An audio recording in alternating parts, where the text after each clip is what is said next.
Students, आज हम देखेंगे सल्फ्यूरिक एसिड के बाकी के रिएक्शंस। और इसमें जो आपकी हेडिंग नंबर 5 है वो है एज एन ऑक्सीडाइजिंग एजेंट। तो इसमें हम देखेंगे कि सल्फ्यूरिक एसिड के वो कौन से रिएक्शंस हैं जिनमें सल्फ्यूरिक एसिड ऑक्सीडाइजिंग एजेंट के तौर पर बिहेव करता है। सल्फ्यूरिक एसिड ऑक्सीडाइजिंग एजेंट के तौर पर बिहेव कर रहा है, इट मीन्स कि दूसरों को क्या करेगा, ऑक्सीडाइज करेगा।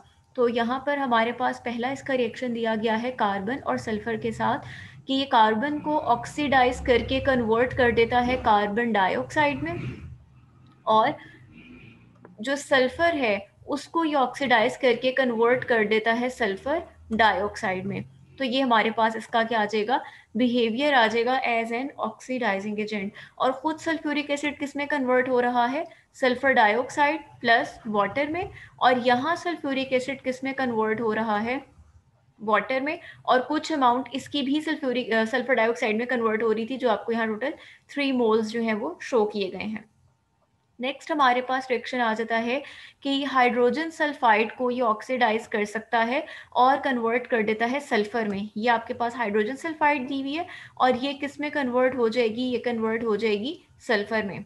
यहाँ पर भी आप अपने, जैसे मैंने आपको प्रीवियस बताया था कि आप ऑक्सीडेशन स्टेट ऊपर लिख के, ऑक्सीडेशन नंबर लिख के बता सकते हैं कि यहाँ ऑक्सीडेशन हो रही है या रिडक्शन, वो आपको यहाँ से भी कंफर्म हो सकता है। फॉर एग्जांपल यहाँ पर सल्फाइड में क्या होगा, इसके ऊपर -2 होगा, और सल्फर फ्री स्टेट में क्या होती है, 0। तो increase in oxidation, it oxidation number, इसका मतलब कि यहाँ पर क्या हो रही है, ऑक्सीडेशन हो रही है। इसके अलावा हमारे पास और रिएक्शन इसके आ जाते हैं। अगला आपके पास रिएक्शन है HBr और HI के साथ, कि जब ये HBr और HI के साथ रिएक्ट करते हैं तो आपके पास HBr किस में कन्वर्ट हो जाएगी, ब्रोमीन में, और हाइड्रोजन आयोडाइड HI किस में कन्वर्ट हो जाएगा, आयोडीन में। साथ आपके पास सल्फर डाइऑक्साइड और वाटर आ जाएंगे। तो ये हमारे पास रिएक्शंस थे जिनमें सल्फ्यूरिक एसिड बिहेव कर रहा है एज एन ऑक्सीडाइजिंग एजेंट। तो आपसे पूछा जा सकता है कि write down the reactions where sulphuric acid is behaving as an oxidising agent. तो उसमें आपके पास ये वाले रिएक्शंस आ जाएंगे।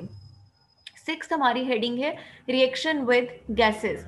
इसमें आपको रिएक्शन दिया गया है अमोनिया गैस के साथ और सल्फर ट्राइऑक्साइड गैस के साथ।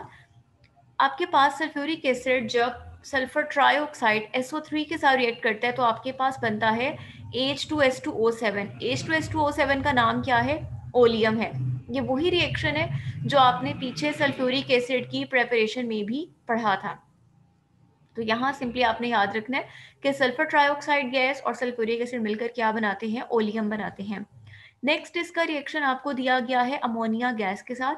अमोनिया गैस जब सल्फ्यूरिक एसिड के साथ कंबाइन होती है तो आपके पास अमोनियम सल्फेट बनता है, which is NH4 twice SO4। 7th आपको दिया गया है रिएक्शन विद बेंजीन। ये आपने पीछे रिएक्शन अपनी ऑर्गेनिक केमिस्ट्री में पढ़ा भी है कि जब आपके पास बेंजीन सल्फ्यूरिक एसिड से रिएक्ट करती है तो आपके पास क्या बनता है, बेंजीन सल्फोनिक एसिड बनता है। आपने पीछे इसकी फॉर्मेशन पढ़ी थी, बेंजीन सल्फोनिक एसिड, यानी जिसको आप इस तरह से शो करेंगे, पहले आप बेंजीन रिंग बनाएंगे, उसके बाद आप, ये मैं आपके सामने दोबारा से ड्रॉ करती हूँ।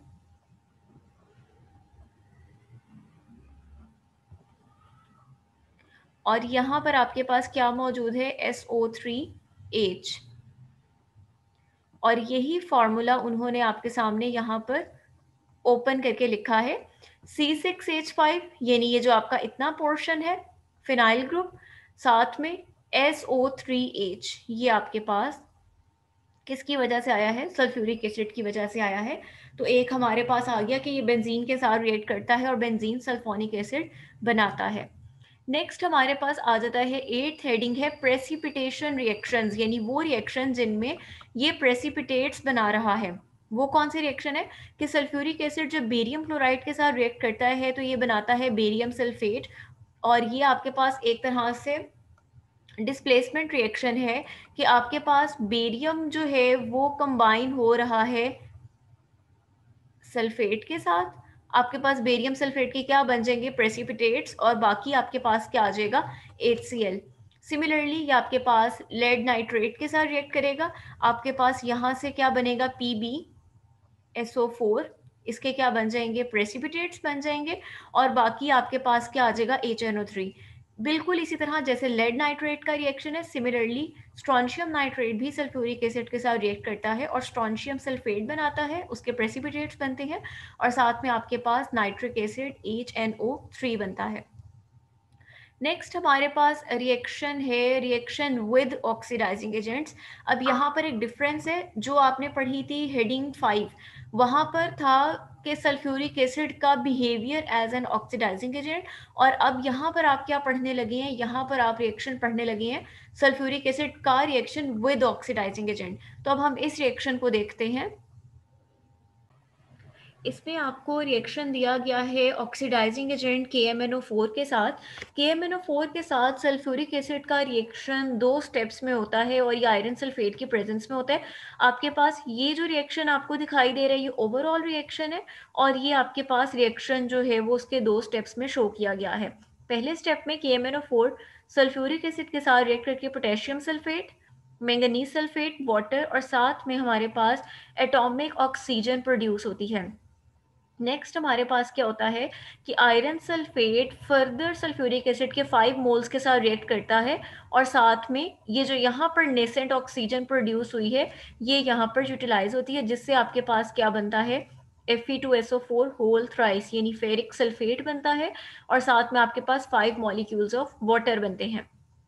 अब इसी रिएक्शन को अगर हम सम अप करके लिखें तो 2KMnO4 जो आपके यहाँ पर थे वो यहाँ आ जाएंगे 2KMnO4। टोटल सल्फ्यूरिक एसिड कितने यूटिलाइज हुए, 3 यहाँ पर और 5 यहाँ पर, तो टोटल सल्फ्यूरिक एसिड आ गए आपके पास 8। फेरस सल्फेट कितना यूटिलाइज हुआ, 10, तो वो आपके पास यहाँ पर आ जाएंगे 10। उसके बाद ये आपके पास यहाँ प्रोडक्ट में प्रोड्यूस हुए और ये यहाँ पर रिएक्टेंट में यूज हो गया, तो इसका मतलब है जितनी अमाउंट बनी थी यूटिलाइज हो गई, यहाँ से स्किप हो जाएगा, कैंसिल हो जाएगा, K2SO4 आ जाएगा। उसके बाद 2MnSO4 manganese sulphate as it is आ जाएगा, यहाँ से 5 Fe2SO4 whole thrice as it is आ जाएगा, और वाटर मॉलिक्यूल्स कितने प्रोड्यूस हुए, 3 यहाँ पर और 5 यहाँ पर, तो टोटल कितने हो गए, 8 मॉलिक्यूल्स ऑफ वाटर आपके पास यहाँ पर बन जाएंगे।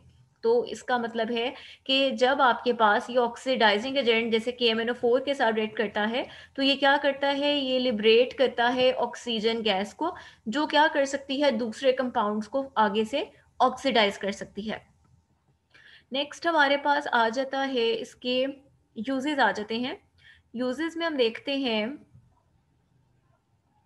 फर्स्ट आपको यूज दिया हुआ है कि इसको यूज किया जाता है for the manufacturing of fertilisers, यानी आपके जो सल्फेट बेस्ड फर्टिलाइजर हैं जैसे अमोनियम सल्फेट है, फिर उसके अलावा कैल्शियम सुपर फॉस्फेट है, उनकी प्रेपरेशन में हम क्या करते हैं, सल्फ्यूरिक एसिड को यूज करते हैं।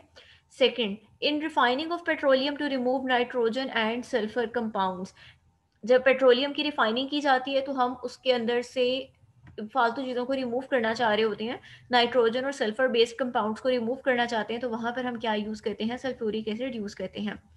थर्ड, हम इसको यूज़ करते हैं HCl, H3PO4, HNO3, ये सब एसिड्स हैं, इनकी मैन्युफैक्चरिंग में, और डिफरेंट सल्फेट्स जो हैं उनकी मैन्युफैक्चरिंग में हम इसको यूज़ करते हैं। फोर्थ हमारे पास आ जाता है कि हम इसको chemical dyes, drugs, paints, plastic, disinfectants, explosive, synthetic fibres यानी जो आर्टिफिशियल फाइबर्स प्रिपेयर किए जाते हैं उनकी मैन्युफैक्चरिंग में इसको यूज़ किया जाता है। फिफ्थ आ जाता है electrical batteries and storage cells, जितनी भी बैटरीज हैं उनमें सल्फ्यूरिक एसिड को यूज़ किया जाता है एज एन इलेक्ट्रोलाइट। सिक्स्थ आ जाता है इसको गैसेस को ड्राई करने के लिए डिहाइड्रेटिंग एजेंट के तौर पर यूज़ किया जाता है।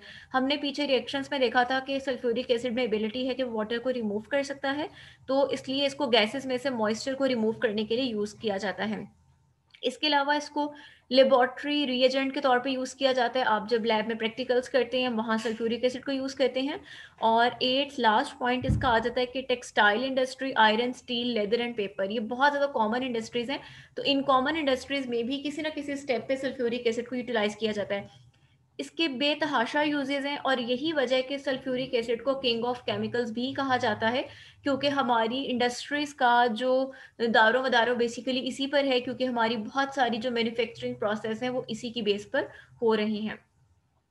और इसी के साथ ही हमारा चैप्टर नंबर 4 ख़त्म होता है। अब हम अपना जो नेक्स्ट लेक्चर है उसमें हम अपना नेक्स्ट चैप्टर जो है वो स्टार्ट करेंगे।